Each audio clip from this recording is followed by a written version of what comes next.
They say secrets buried in silence are the ones that scream the loudest when unearthed. I never planned on returning to Ashmoor. The town was a ghost of everything I tried to forget: gray skies, colder stairs, and the lingering smell of dried lilacs from the Cross family's estate. But fate, in its cruel poetry, has a way of dragging you backward when you fought to move forward. My name is Claire Alden, and 20 years ago, I was the maid's daughter in the richest house on the hill, the Cross mansion, and 20 years ago, I disappeared without saying goodbye. Not even to Evelyn. I was 16 when I left, just old enough to know pain and young enough to think running would cure it. Evelyn Cross was the heiress of Ashmoor, the perfect daughter of old money, groomed for ballroom galas and Ivy League titles. I was the shadow behind her, the one who zipped up her gowns, fetched her tea, and learned how to walk in high heels just to avoid being laughed at when I stood next to her. But we were more than that. We were best friends, at least. That's what I thought until the night that changed everything. I was reminded of it all when the letter came, a thick cream envelope, my name inked in cursive, too elegant to be a lawyer's. The return address, Cross Estate. I almost didn't open it. Inside, only a single page, handwritten, unmistakably Evelyn's. Claire, if you're reading this, I'm already gone. I don't have many regrets, but not making things right with you is one of them. I've left something behind for you, a key, a truth, a future. Come home, please. I read it twice, then a third time. Gone? I hadn't heard from Evelyn in 20 years. Not since I left with nothing but a duffel bag and a scar across my heart. Now she was dead. The funeral was in 2 days. I didn't decide until the last minute. Maybe part of me wanted closure, or revenge, or maybe I just wanted to see if the ghosts of my past still remembered my name. Ashmoor hadn't changed, still too quiet, too polite, too broken in ways money couldn't fix. I drove past the old diner, the boarded-up movie house, the hollow eyes of people who still called me that girl from the Cross place. They never let me belong, not fully. The estate stood like a monument to regret. White columns, black iron gates, windows like judgmental eyes watching me approach. I half expected someone to stop me at the door, but no one did. Inside, it smelled like polish and roses and the past. A woman in her 50s, tall and brittle like a porcelain vase, greeted me with a professional nod. Miss Alden, we've been expecting you. I'm Mara, Evelyn's attorney. She had an attorney in the house. I asked. She had everything in the house, Mara replied, including you. I bit my tongue. She led me to the library, same floor-to-ceiling books, same dusty fireplace. On the desk, a small black box. She left this for you, Mara said, sliding it toward me. My hands hesitated. Inside was a brass key, a folded envelope, and a flash drive. The letter read, "It's all in the East Wing. What happened, why I did what I did, why I let you go. I was trying to protect you, but I hurt you instead. Forgive me or don't, but please, know the truth. Use the key, watch the video, and take what's yours." The East Wing had been locked for decades. Even when I lived here, I wasn't allowed past those double doors. Evelyn used to joke it was where secrets lived. Now I wasn't laughing. I left Mara in the library and walked the halls like a ghost, retracing its own footsteps. Every photo, every vase, every chair still in place, as if Evelyn had frozen time, waiting for me. The key fit perfectly. The East Wing smelled like cedar and dust and long dormant grief. The light switch clicked, revealing a hallway I'd never seen, lined with portraits I didn't recognize and doors I never knew existed. At the end of the hall was a study. Inside, a sleek desk and a large monitor sat waiting. I plugged in the flash drive. The screen blinked, then lit up with Evelyn's face. Not the girl I remembered, but a woman older, tired. Still striking in that way people with privilege often are, but her eyes were softer, regretful. "Hi Claire. If you're watching this, I'm sorry for everything." I stood frozen. "You always deserved the truth, but back then, I was too scared to tell it.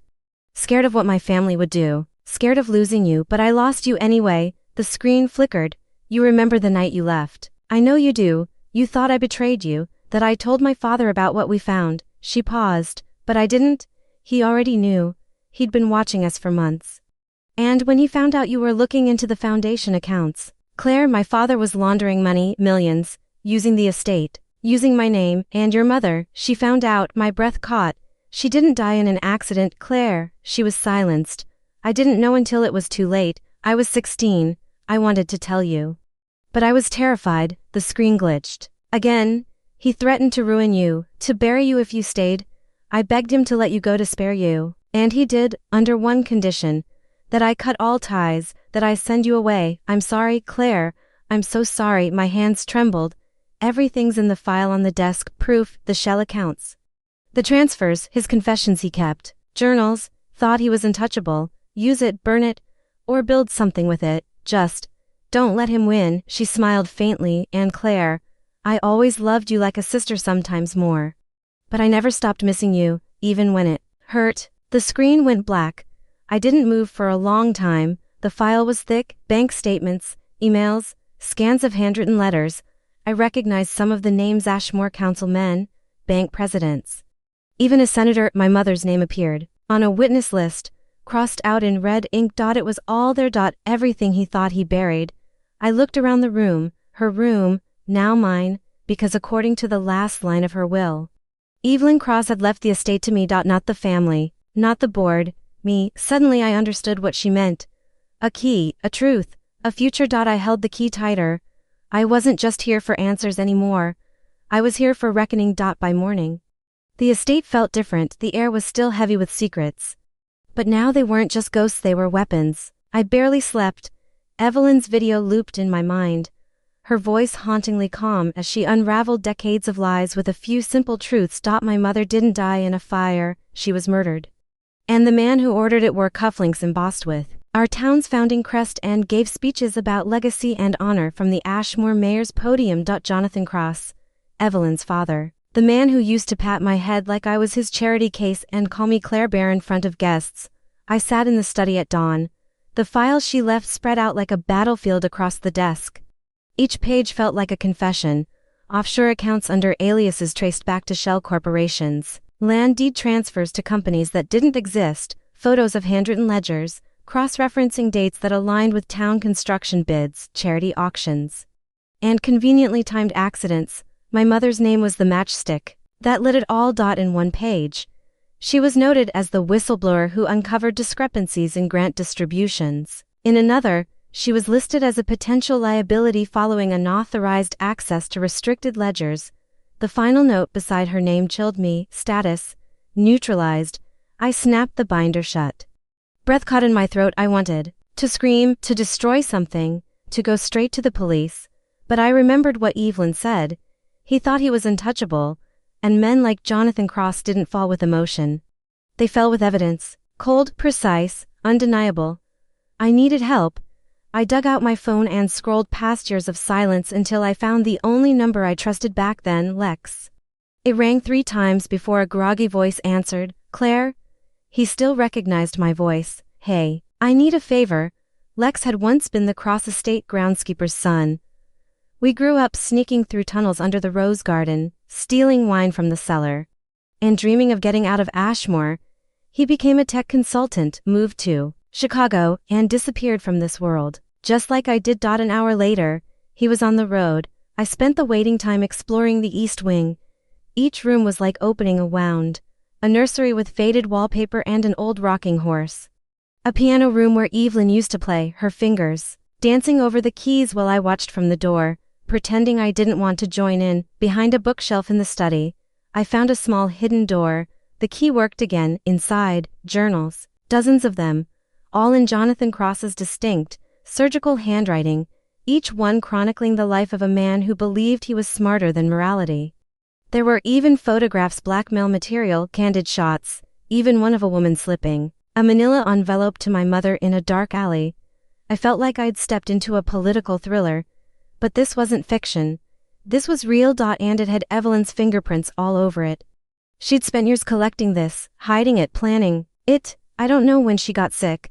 The cancer must have come fast and silent, like everything else in that house. But she used her final breaths to set fire to the empire her father built, and she chose me to light the match. Lex arrived that afternoon. He hadn't aged the way I expected. He was leaner now. His hair pulled back, eyes sharper, but when he hugged me, it was like being 16 again, sneaking cigarettes on the roof and pretending we weren't terrified of everything.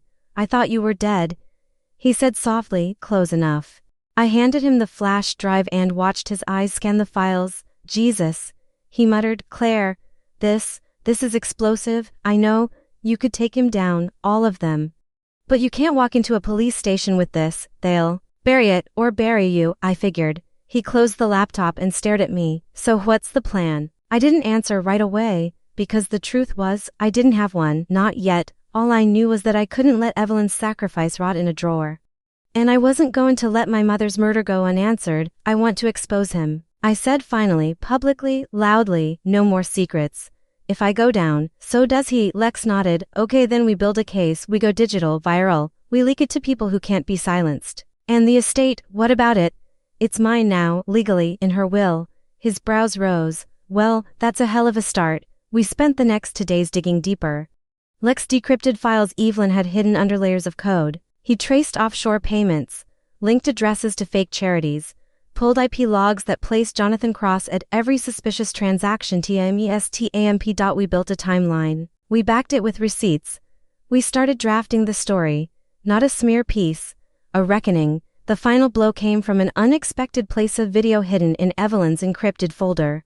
It showed her father, mid-conversation, talking to someone off camera. I don't care what she found, he said, swirling a drink. The maid, please, she knew the risk. People like her always think truth is a shield, but power, my friend, power is a sword, he laughed. The timestamp matched the night after my mother's death. Lex stared at the screen. He's done. I should have felt triumph. But all I felt was the weight of it. I stood at the window of the east wing, looking down at the vast lawn Evelyn and I used to race across barefoot in the summer. For a moment, I could almost hear her laughter. You did it, I whispered. You left me the fire, I'll finish the burn. That night, Lex hit upload. We didn't go to the press. We went to the people. A carefully timed release across social media, sent to watchdog groups, investigative journalists, anonymous tip lines. We didn't attach names, just the data, the video, and a message. Ashmoor has a secret, and the time for silence is over. It spread like wildfire. By morning, hashtag cross conspiracy was trending. News vans rolled into Ashmoor like a circus. Journalists camped at the gates. The mayor's office released a bland denial. But the footage, the ledgers, the depth of evidence was too much to smother. Jonathan Cross was arrested within 48 hours, charged with conspiracy, money laundering, obstruction of justice, and pending new investigations aiding in the cover-up of at least one suspicious death. My mother's name was finally spoken, not as a footnote, as a hero, and Evelyn Cross. She was painted as a tragic figure, an heiress turned whistleblower, who tried to make things right from within the monster's castle. And me. For the first time in my life, people saw me not as the maid's daughter, not as the girl who vanished. As Claire Alden, heir to a legacy I didn't ask for but one I now owned. The days that followed were a blur of headlines and hushed conversations. My face appeared on news segments. Though I declined every interview, I wasn't interested in fame, I was interested in justice, and in quiet revenge. The kind that doesn't shout but settles into the bones of everyone who ever doubted you. Ashmoor couldn't look away. The same people who used to whisper about the maid's daughter now lowered their eyes when I passed. Some offered tentative smiles, others fake apologies wrapped in small-town charm. But I didn't need their remorse. I wasn't here for their forgiveness. I was here to reclaim what had always been mine, the truth. Evelyn's funeral had been a quiet one, held before the scandal broke. No one from the Cross family showed up, not publicly. Her father hadn't even given a eulogy. There had been whispers she was ill, that she'd withdrawn from public life. But no one knew the real reason, because Evelyn had spent her final months crafting the ultimate betrayal to save her best friend. To save me. I visited her grave 2 days after the arrest. It was tucked behind the estate in the old family cemetery, rows of ornate headstones under weeping willows. Hers was simple, just a white marble slab etched with, Evelyn Maycross, beloved daughter, fierce soul, keeper of truth.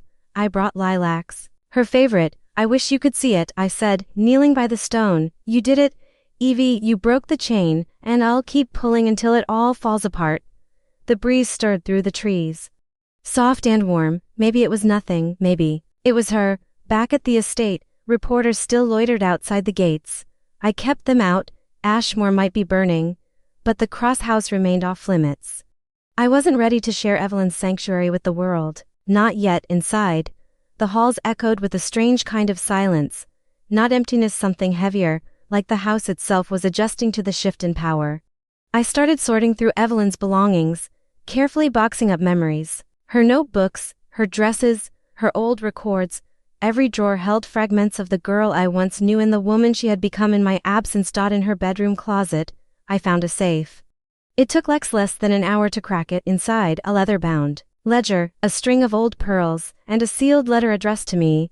I sat on the edge of her bed and opened it. Claire, if you've made it this far, it means the truth is out or close enough. I hope you didn't stop at justice. I hope you demanded your place. There's something else you need to know. I didn't just leave you the house because I wanted you to have a roof. I left it because it's yours. My father didn't just steal from the town, he stole from your family. This estate was built with money your mother helped secure, under a land deal that was never honored. She signed contracts in good faith trusting him and he rewrote them in her absence. She fought back, quietly, through legal channels, and when she started winning, he erased her.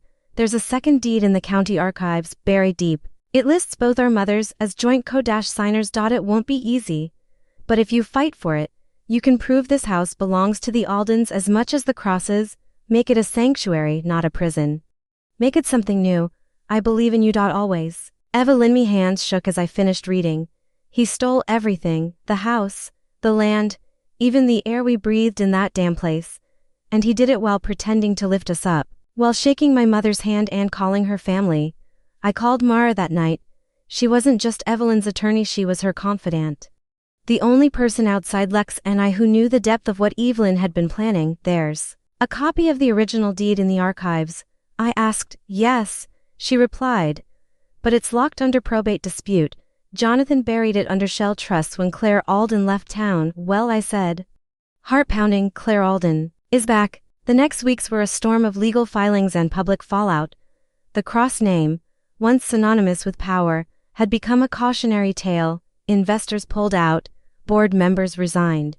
Ashmoor's town council called emergency meetings. Half the charities bearing the Cross family crest quietly rebranded, and I fought, not just for the land deed, but for everything my mother had tried to build. I petitioned the court with Evelyn's evidence, challenged the estate's foundation documents, and reopened the case of her death. They tried to delay me, to silence me. They failed. 3 months after the arrest, I stood in the county courthouse as the judge read the ruling aloud. In light of newly surfaced documents and verified intent from the decedent, the property known as the Cross Estate shall henceforth be registered under dual ownership, with primary rights granted to Claire Alden under the Evelyn Cross bequest and restored legacy provision of the 1985 joint deed. It was mine. Legally, publicly, permanently. The press exploded. Headlines praised Evelyn's foresight and mine. Commentators called it poetic justice.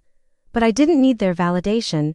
I walked out of that courthouse and into the sunlight not as a girl reclaiming her past but as a woman rewriting the story.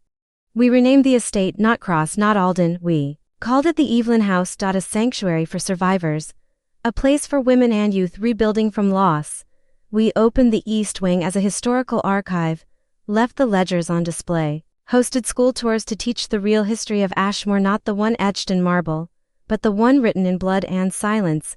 And I stayed, not because I loved the town, but because I wasn't finished changing it. Lex became our CTO, Mara, our legal advisor. We built something new, Evelyn's dream, my mother's legacy. Our combined fury turned into bricks and mortar and purpose. Sometimes at night, I walk the halls alone. I pass her old piano and still hear music. I sit at her desk and find letters she never mailed. I see photos of us, hidden in drawers. Her laugh frozen in time. She loved me. In the quiet ways, the hidden ones. And now the world knows what she died protecting. And who I became because of her. By the 1-year anniversary of Evelyn's death, the Evelyn House was more than just a name. It had become a movement. We'd taken in over a dozen residents, young women who'd fled broken homes, whistleblowers afraid of retaliation, teens aging out of the foster system. Each one arrived carrying a different kind of silence, and each one slowly filled the halls with a new sound hope. The transformation was personal. The ballroom became a co-working space. The old dining room hosted weekly roundtables. The wine cellar turned into a tech lab, Lex's idea, and the East Wing, once forbidden, now stood open to all.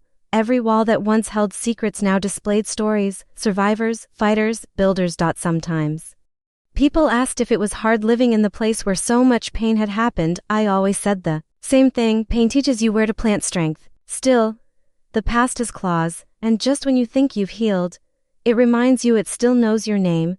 The reminder came in the form of a letter. No envelope. Just a folded page slipped under my office door. Typed, anonymous, but familiar. In its venom, you think you're righteous because you tore down a man, because you inherited a house of ghosts. You were a maid's daughter who got lucky. Don't mistake pity for power. Ashmoor doesn't forget what you are. I read it 3 times. And then I burned it. But not before I scanned the fingerprints. Lex had taught me well. They matched a name: Margaret Hale, former head of the Ashmoor Historical Society. A woman who'd spent decades rewriting town history to center families like the Crosses and erasing women like my mother from the record. I didn't confront her. I didn't need to. I published the original land deed in the town square, on a 12-foot mural, with both names, side by side: Beatrice Alden, Eleanor Cross, co-signers, co-founders, co-owners of the future. The backlash came fast. Margaret resigned. A few local papers called it disrespectful to tradition. But for every critic, a dozen showed up with flowers. Evelyn's memory was becoming what she never got to be in life: unstoppable. The state's attorney general announced an independent commission into historic land theft and gender-based estate manipulation. Evelyn House was chosen as the pilot partner. We started teaching workshops, published manuals, advocated at legislative hearings, and I started to heal. Not the kind of healing that forgets, the kind that remembers with clarity and power. One afternoon, while sorting through the last of Evelyn's old files, I found a journal tucked inside a hollowed-out novel. Wuthering Heights. Of course, she always said she loved tragic heroines with fire in their hearts. The journal was different. Not business, not strategy. It was love. Poems, letters, half-finished drafts addressed to me: Claire, I see the way you never look at yourself in mirrors, like the world told you to many times you weren't worth seeing, but I see you.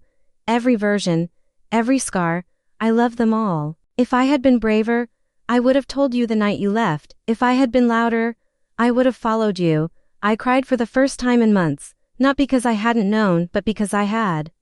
And I left anyway. She never blamed me, not in any of the pages, only herself. Only the system she tried to fight from within. And that's when I made a decision. We weren't done. That night, I wrote a proposal to the State Education Board, a new program, Silent Daughters. Loud Futures, a curriculum about women erased. From history scientists, activists, soldiers, workers, women like my mother, like Evelyn, like me. 6 months later, it passed. Every high school in the state would adopt it by the next fall. We celebrated in the same ballroom where Evelyn once learned to waltz in silence. But that night, it pulsed with music, laughter, and the rhythm of lives rebuilding. Former residents returned to visit, some with their own families now. Donors toasted, Lexed badly. Mara actually danced, and I stood at the edge of it all, glass in hand, Evelyn's locket around my neck, then a tap on my shoulder. I turned and froze. My father, gray-haired, thinner but unmistakable. We hadn't spoken in over 2 decades. He held his hat in his hands like it was the only thing keeping him from collapsing. Claire, he said, voice raspier than I remembered. What are you doing here? I asked quietly. I saw the news, he said. The awards, the bill, the center. He swallowed. I wanted to say I was wrong, that I wasn't just the maid's daughter. I said. He nodded. But I wasn't done. You knew what they did to Mom. Maybe not everything, but you knew, and you still stayed. He looked down. I was afraid, he admitted, of losing my job, of losing you. You lost me anyway. A beat of silence passed between us. Then he said, something that cracked the bitterness I'd built like armor. She'd be proud of you, Claire. I blinked. You don't get to say that. I know, he said softly, but I needed to say it anyway. I didn't forgive him. But I let him sit in the corner that night and watch the world his daughter helped build. That was punishment enough. That was grace enough.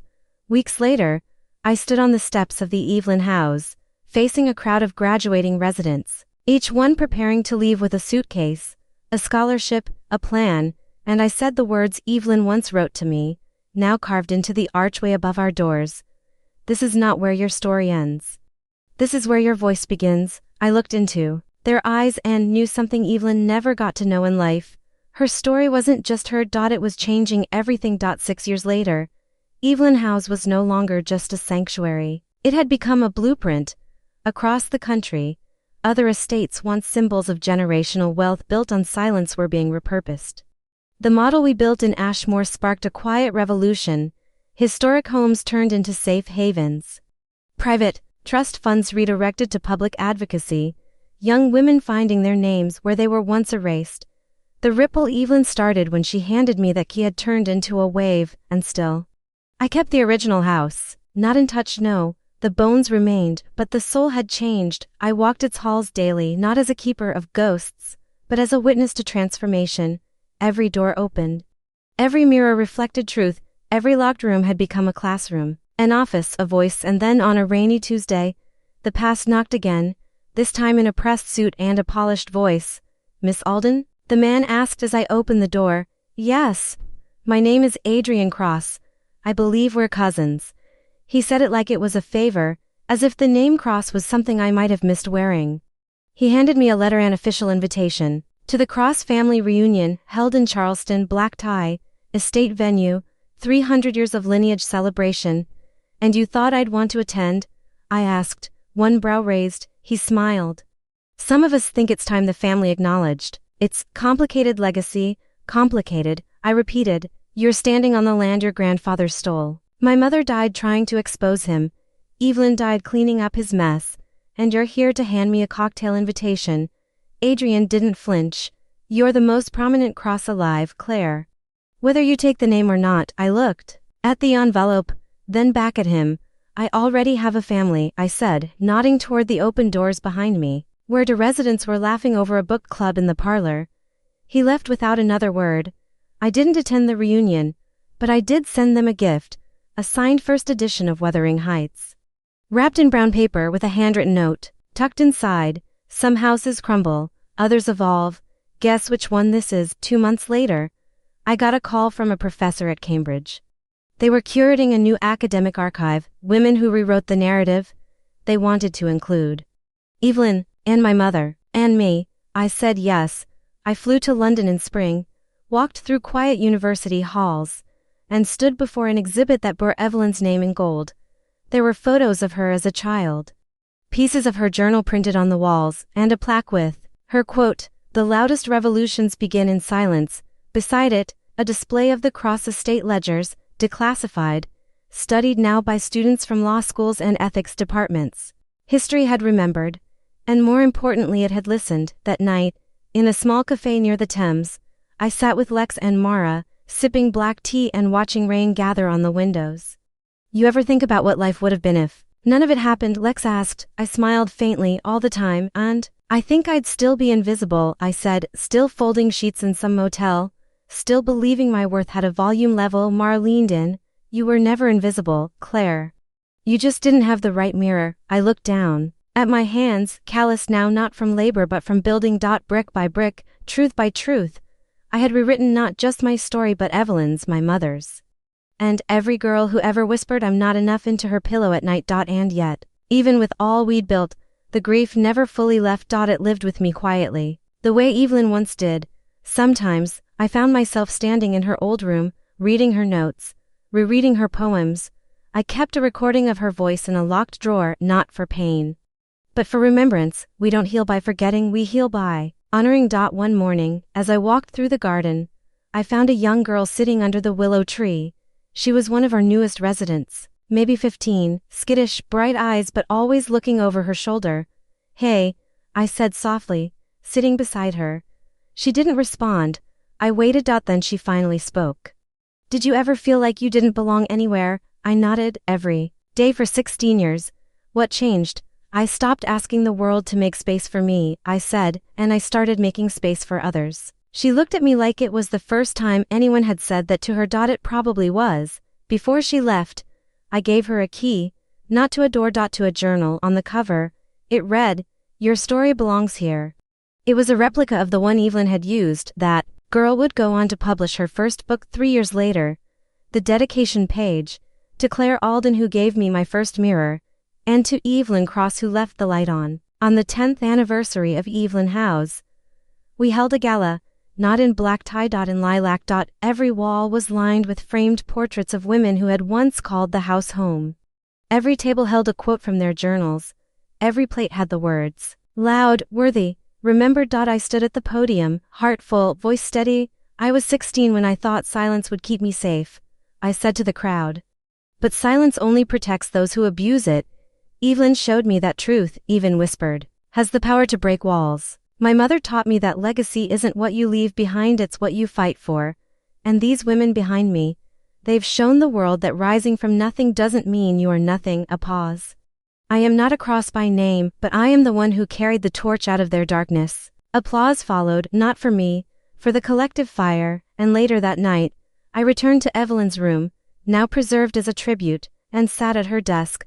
I opened her last journal, touched her pen, and wrote one final line. You kept your promise, Evelyn, and I kept mine. Years passed, as they always do. Some memories softened at the edges, others sharpened, like glass refracting the past through newer pain and deeper understanding. But Evelyn House endured. We expanded into 3 more states. New branches opened, each one named after a different woman whose story was once silenced. The Beatrice Center, in honor of my mother. The Lenora Foundation, named for a runaway teen whose courage exposed a trafficking ring. And the Evelyn Collective, a digital platform that provided legal tools for survivors to fight back. People started to call me founder, CEO, even visionary. But when I looked in the mirror each morning, I still just saw Claire Alden, the maid's daughter, the girl who once stood in the shadow of someone else's family, someone else's fortune, and decided not to shrink anymore. One chilly October morning, I received a call that brought the past full circle. "Claire," said Mara on the other end, "Jonathan Cross is dying. He's requested to see you." I paused. "Where?" "County Hospice. Under police watch. Terminal." I didn't answer her right away. I hadn't spoken his name aloud in years. "I don't owe him anything," I said finally. "No," she replied gently. "But maybe you owe it to yourself." I went. "Not for him. For me." The hospice was bleak, washed out curtains, and aseptic air, a single wilted flower on the windowsill. A far cry from the man's former throne of chandeliers and politics. He looked older than time, eyes sunken, mouth dry, skin pale and speckled with age. Still, something in his stare remained untouched. Pride, arrogance, or maybe fear finally caught up with him. He turned toward me with effort. "Claire," I said. "Nothing. I thought you might come." He rasped. "I almost didn't." He gave a small, bitter laugh. "You always were stronger than Evelyn." I stiffened. "Don't say her name." He nodded. "Fair." A silence settled between us. He stared at the ceiling for a long time before speaking again. "You destroyed everything I built." "No," I said. "You did. I just turned the lights on." He coughed, something wet and rattling.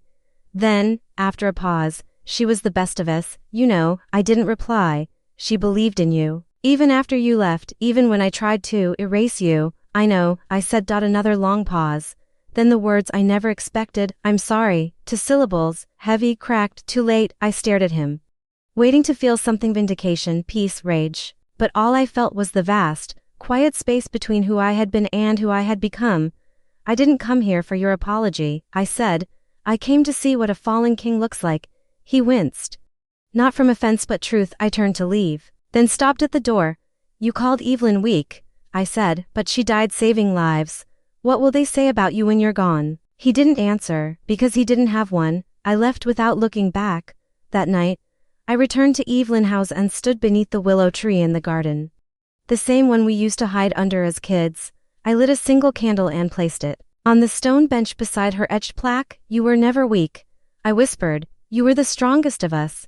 And I meant it. 3 weeks later, Jonathan Cross died. No eulogy, no parade. His name was mentioned once in a local obituary, sandwiched between parking violations and sports scores. History had moved on. So had I. But fate wasn't finished. One summer morning, while sorting mail in my office, I found an envelope thicker than usual, legal embossed. It was from a private estate trustee. Inside, an inheritance from Evelyn. Another. I stared, stunned. Land, accounts, royalties from patents I hadn't known she held, all left to Evelyn House. And one more letter. "Claire, I never knew if you'd stay. I just hoped, if you're reading this, then you did something I always believed: you could change the world. Or at least, one corner of it. This gift isn't a reward, it's a continuation, a baton passed, because movements need fuel. And because I never stopped dreaming of what we could build if we had just been given the chance. I see you even now, always. A cried for a long time that day. Alone in the same chair where I once opened her first letter. That afternoon, I called a staff meeting. I stood in the grand foyer, surrounded by faces I'd come to love like family, and made the announcement, "We're expanding," I said internationally. Cheers erupted. Tears followed. We broke ground in Lisbon for months later. Then Mexico City. Then Mumbai. And, everywhere, the plaque over the door read the same words, "Welcome, your voice matters here." On the 20th anniversary of Evelyn House, I gave one final interview. I rarely agreed to press anymore, but this time, it felt right. The journalist asked the expected questions, my journey, the legacy, the scandals, the transformations, but before the camera cut off, she asked me something no one ever had. If you could go back to that 16-year-old girl, the one who left the estate alone in the dark, what would you tell her? I paused, then I looked straight into the camera and said, "You were never lost. They just didn't know where to find someone like you." When the interview aired, thousands of letters poured in, not fan mail. Testimonies. Girls in small towns, women in boardrooms, daughters of maids, granddaughters of ghosts, all saying the same thing. I thought I was the only one until I heard your story, and that's when I knew Evelyn didn't just save me, she had saved us all. The morning of our 25th anniversary, I stood on the terrace of Evelyn House just before dawn. Below me, the garden swayed in the breeze. Lilacs bloomed again, thick, fragrant, full of memory. The willow tree Evelyn and I used to hide beneath had grown tall, its branches sweeping the earth like fingers brushing away old dust. I watched the sunrise alone, not because I was lonely, but because some moments demand solitude, stillness, reverence. When the first gold streak hit the horizon, I whispered the same words I'd said every year since we opened, "Thank you, Evelyn." The ceremony later that day was elegant, simple, and overflowing with faces I recognized. Former residents, now leaders in law, art, politics, and science, stood side by side with current residents, young women still learning how to rebuild their voices from the ground up. They read poems, shared testimonies, recited letters they had once been too afraid to write. I sat beside Mara and Lex, the three of us older now, softened by time but steeled by the choices that had brought us here. The last speaker was a girl named Ava, barely 19. She'd arrived the year before, shoulders hunched from too many closed doors, voice so quiet we'd had to lean in to hear her during intake. Now she stood tall at the podium, no notes, no script. "I used to think survival meant becoming invisible," she began, "that if I shrank small enough, I could avoid the hurt, but Evelyn House taught me something different, that survival isn't hiding, it's choosing to be seen anyway." Her eyes met mine across the room, and "Claire Alden," she said, voice steady, "you gave me the blueprint. You showed me that legacy isn't passed down, it's built, brick by broken brick. So thank you for not disappearing, for not letting silence win, for proving that even a maid's daughter can turn ashes into shelter." The room rose in applause, but I stayed seated, too overcome to move. My heart ached not in sorrow, but in the overwhelming realization that something, once broken beyond recognition, had become a home for thousands. After the event, Ava found me outside by the willow tree. She held something behind her back. "I wanted to give you something," she said. She pulled out a small wooden box, hand-carved, inside it, a key, a new one. "What's this?" I asked. "Our next house," she said, "in Chicago. I'm going to lead it." I stared at her, throat tight. "You're ready," she nodded. "You taught me to be." I hugged her then tight and long, because that's what Evelyn would have done, and because that's what I needed someone to do for me at her age. Later that evening, I returned to my study, the same room that used to belong to Evelyn's father, and then to Evelyn herself now. It was filled with warmth and light, paintings from residents, plants in every corner, a framed photo of me and Evelyn, taken the last summer before everything fell apart, set beside a flickering candle. I pulled out my journal and began to write, not about sorrow, not about revenge, but about legacy. About the weight of choosing to speak when silence is safer, about how healing isn't a single act, but 1,000 quiet decisions made in the dark. "I used to think I was born on the wrong side of the door," I wrote. "Now I know I was born to build new ones, that Night, I slept peacefully. No ghosts, no shadows. Just the hum of Evelyn house breathing around me, alive, fierce, full of stories still being written. And in the morning, when I stepped out into the hallway, a new girl was waiting by the front door. Suitcase in hand, eyes full of guarded hope, I smiled. Welcome home, I said, because this was the beginning of her story now, and mine had already done what I never thought it could. It mattered. It echoed. It endured.